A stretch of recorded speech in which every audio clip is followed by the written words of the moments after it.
Cosmo's very literal. I wanted to ask you about this. So, what are the specific things you did?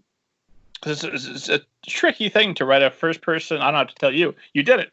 But I would imagine a tricky thing to write a first person perspective from a dog's point of view.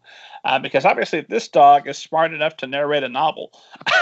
The dog knows things about the family that I think were maybe more insightful than if they'd had Dr. Phil living with them in different moments. So the dog is, Cosmo is very insightful, but Cosmo is also very literal. There's metaphors are completely lost on Cosmo. So how did you decide what the rules are to keep them consistent, but also bend them enough to make sure that you've got a coherent narrative that can be enjoyed by humans as well as dogs?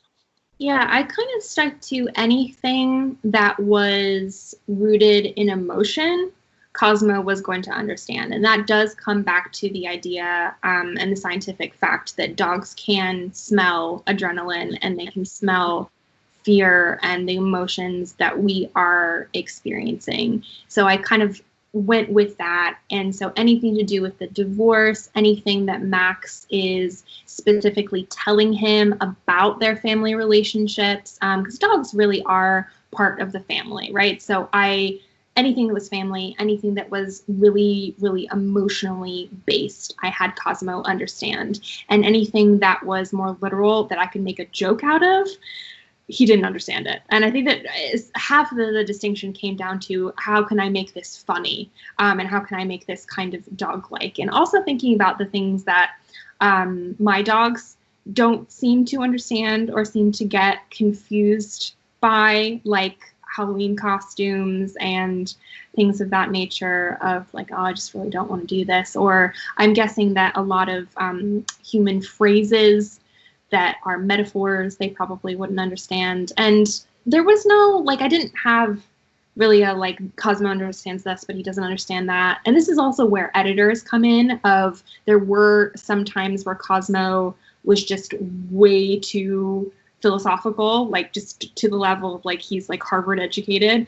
And my editors kind of brought that back down to a level of, understanding. So going back to the whole editors are magicians thing, I think that they really helped with that as well. I'm just chuckling at the idea of Cosmo pondering the meaning of life. Yeah. Yeah, so he can be kind of lightly philosophical, and there are some things that he says in there of like he views heaven as like a bright and endless sky and things like that. Of I'm guessing that my own dog isn't really contemplating the afterlife, but then again, we don't know that. We don't know. So I think that anything that it does obviously stretch the bounds of what dogs understand, but most of the things that I have put in there, I don't think actually stretch it that far. And the only people who've kind of questioned Cosmo's level of understanding that I found on like Goodreads are people who don't really have dogs or don't like dogs or more like cat people. And that's fine. That's fine too. But I think that people who have grown up with dogs and people who really, really love dogs are like, yeah, my dog gets that. My dog would understand.